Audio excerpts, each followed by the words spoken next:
Olá, meus irmãos, um excelente dia e uma excelente semana a todos. Que o Senhor Deus venha nos guiar por meio da sua bondade e misericórdia. Estamos iniciando mais um episódio do devocional A Boa Parte e hoje iremos iniciar o capítulo 16 do Evangelho segundo Mateus. Lembrando que de segunda a sexta, neste horário, temos estudado o Evangelho segundo Mateus, de uma forma devocional, onde entendemos o texto e podemos aplicá-lo de alguma maneira em nossas vidas, certo? Vamos então direto à leitura, abra sua Bíblia em Mateus, capítulo 16, nós vamos ler do verso 1 ao verso 12, ok? E começa assim: Os fariseus e os saduceus aproximaram-se de Jesus e, para o provar, pediram que lhe mostrasse um sinal vindo do céu. Então ele lhes ponderou: Quando começa a entardecer, dizeis: haverá bom tempo, pois o céu está avermelhado. Ou pela manhã dizeis: hoje haverá tempestade, porque o céu está de um vermelho nublado. Sabeis com certeza discernir os aspectos do céu, mas não podeis interpretar os sinais dos tempos? Esta geração perversa e infiel pede um sinal, mas nenhum sinal lhe será concedido a não ser o sinal de Jonas. Então, a história aqui se repete, alguns capítulos antes, se só eu confirmar qual foi o capítulo 12, o Senhor Jesus ele já havia dado essa resposta aos que pediam um sinal, que nenhum sinal seria dado senão o sinal de Jonas. E nós já tratamos em um dos nossos devocionais que, da mesma forma que Jonas havia ficado 3 dias e 3 noites no ventre do grande peixe, e ao terceiro dia ele iria, no sentido figurado, voltar à vida, sair ali do ventre do peixe, assim o Senhor Jesus ficou, né, 3 dias no ventre da terra, de sexta a domingo, e ao terceiro dia ele ressuscitou.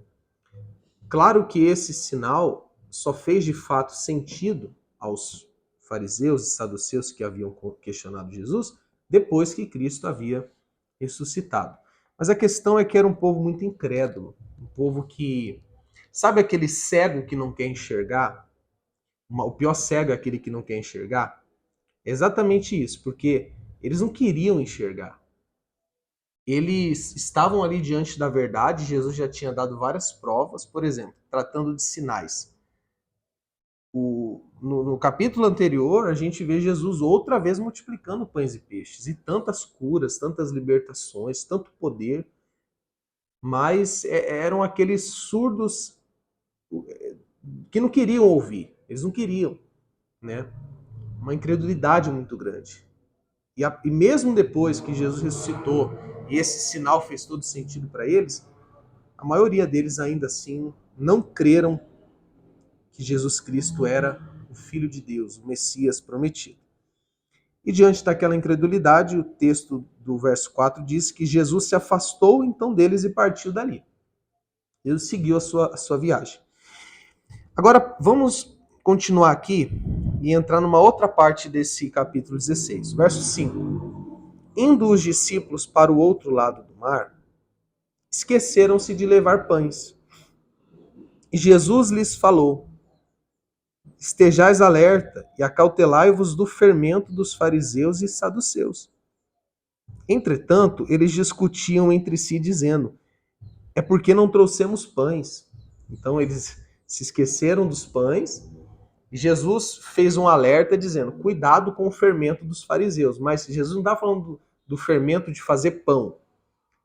E a gente já vai entender de que tipo de fermento que Jesus estava falando. Mas eles pensaram que Jesus estava falando sobre fermento porque eles tinham esquecido os pães. Agora, olha que interessante o verso 8, gente. Isso aqui é muito grande, principalmente para nós. É uma forma da gente avaliar a nossa fé. Verso 8.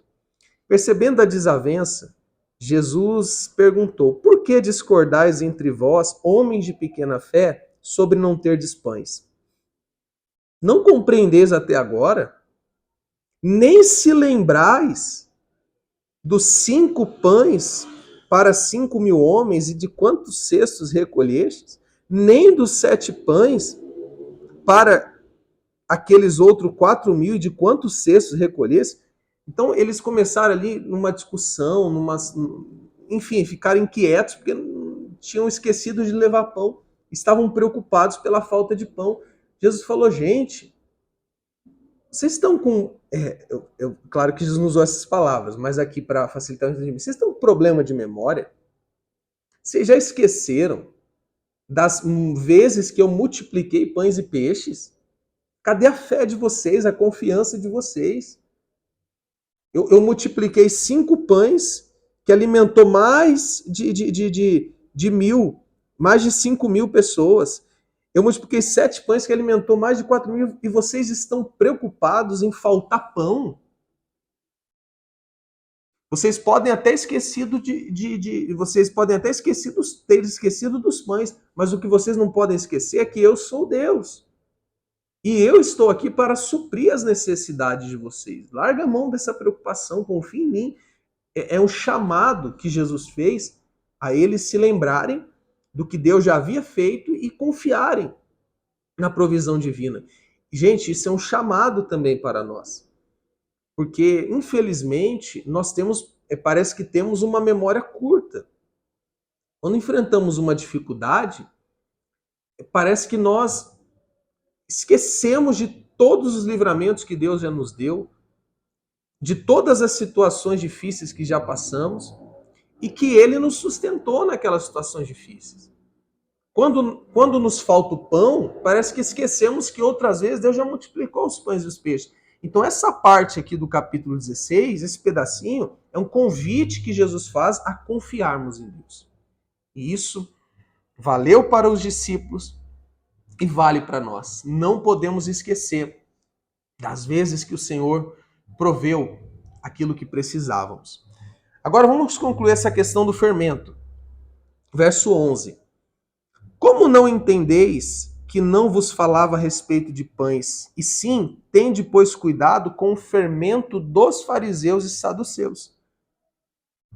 Compreenderam então que não lhe dissera que se guardassem do fermento dos pães, mas que se acautelassem da doutrina dos fariseus e saduceus. Então, afinal de contas, quando Jesus falou fermento dos fariseus e saduceus, Jesus estava se referindo ao quê? A doutrina deles, os dogmas dele, a teologia deles. Afinal de contas, a doutrina, o fermento dos fariseus, ou melhor, a doutrina dos fariseus, e você vai entender agora por que Jesus comparou um fermento, ela servia só de adorno externo. Se tratavam de leis e ordenanças exteriores. Uma delas era comer, tem que lavar as mãos antes de comer, a gente leu isso em alguns episódios anteriores, tinha a ver só com o exterior, com a aparência. Tanto é que Jesus falou uma vez, vocês têm uma excelente aparência, mas por dentro vocês estão podres. E por que Jesus usou a figura do fermento para fazer essa comparação? Porque o fermento ele serve justamente para dar uma aparência bonita ao pão, para dar aquele crescimento ao pão, de modo que você olha e você fala, poxa, que pão gostoso. Você nem comeu ainda, mas por ele ter crescido daquela forma, aquela aparência tão bonita, você logo deduz que é algo bom, o que não é necessariamente verdade, que era o caso dos fariseus e dos saduceus. Quem olhava para eles diziam, aí estão os homens santos, homens de Deus, homens tementes, zelosos, mas era tudo fachada na grande maioria das vezes. Por dentro eles não estavam bem. Então, devemos tomar cuidado com esse tipo de doutrina, que foca no exterior, nas práticas externas, ao invés de enfatizar o interior. Porque o reino de Deus trata do interior. A obra que o Senhor realiza, ele realiza no nosso interior. E o que tem que mudar do lado de fora, isso vai mudar como consequência da obra que Deus já fez no nosso coração. Então, Jesus ele traz um alerta aos seus discípulos, e esse alerta é para cada um de nós também. Qual? Cuidemos com as doutrinas, com os ensinamentos, com as pregações que só tratam o lado de fora e não tratam o lado de dentro. Certo? O que Jesus propõe com a sua vinda não é mais uma doutrina, mas é um novo nascimento, uma transformação interior. Então, fiquemos alerta, atentos com todo o fermento das religiões que há por aí. Tá bom? Nós vamos encerrar o devocional de hoje fazendo uma oração, agradecendo a Deus por mais uma semana, pedindo ao Senhor que nos guie, e amanhã, se o Senhor permitir, estaremos de volta com mais um episódio. Oremos. Senhor Deus, primeiramente nos perdoe pelas vezes que nos esquecemos de quão bom o Senhor foi conosco e acabamos por duvidar, por desanimar, acabamos por murmurar. Dai-nos uma boa memória, Senhor, com respeito às bênçãos, livramentos, milagres que o Senhor já fez. Pai, eu não posso deixar de pedir ao Senhor que estejamos todos nós alertas, alertas com a doutrina, com os dogmas, com a teologia que trata do exterior, do lado de fora, práticas cerimoniais e que ignoram o interior, o novo nascimento, porque a obra que o Senhor tem para nós é uma obra interna, transforma tudo por dentro. E lá de fora é apenas uma consequência. É o que eu te peço, Pai. Agradeço ao Senhor por esse dia, por cada amigo que nos assistiu, que ainda vai nos assistir, e que esta segunda-feira, esta semana, seja uma bênção em nome de Jesus. Amém. Até a próxima.